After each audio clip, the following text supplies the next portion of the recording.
In this video, I'm going to demonstrate the straight leg raise test. You like your participant to be laying on their back in the supine position and make sure their lower back is snug against the ground or floor or the table. Here, the person administering the test should raise the participant's leg as high as they can go and use a gonometer to measure how much range of motion they have at the hip joint. You also want to make sure the patient's other leg is completely flat on the ground.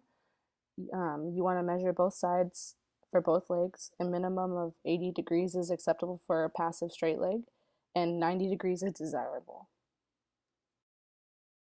The next test is a chair sit and reach test. You want to place the chair against the wall for stability. You want to make sure your client sits on the edge of the chair with their leg extended and their heel flat on the ground.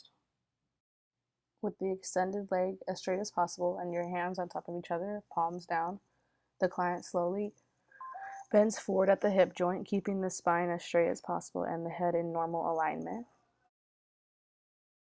The client then reaches down, trying to touch their toes, and you measure from the big toe all the way until where their fingers end, and that is their amount of flexibility.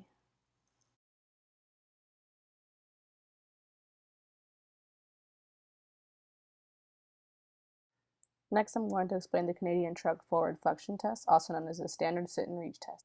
This is called a flexometer, which is used to measure their flexibility during the sit and reach test. Here you want the client to sit with their feet flat against the flexometer at the 26-inch mark. Their inner edges of their soles are placed within 2 centimeters of the measuring scale.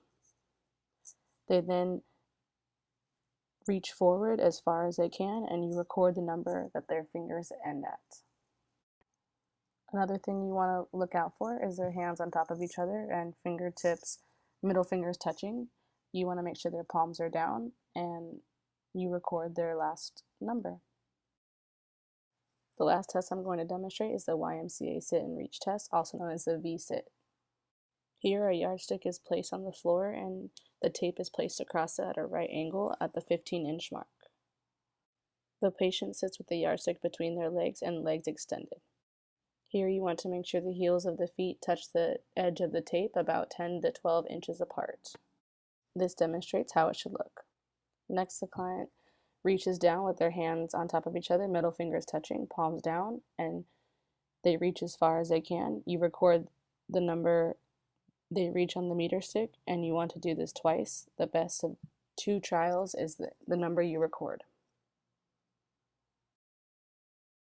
You then take the number you recorded and compare it to this chart, and this is where your client measures out.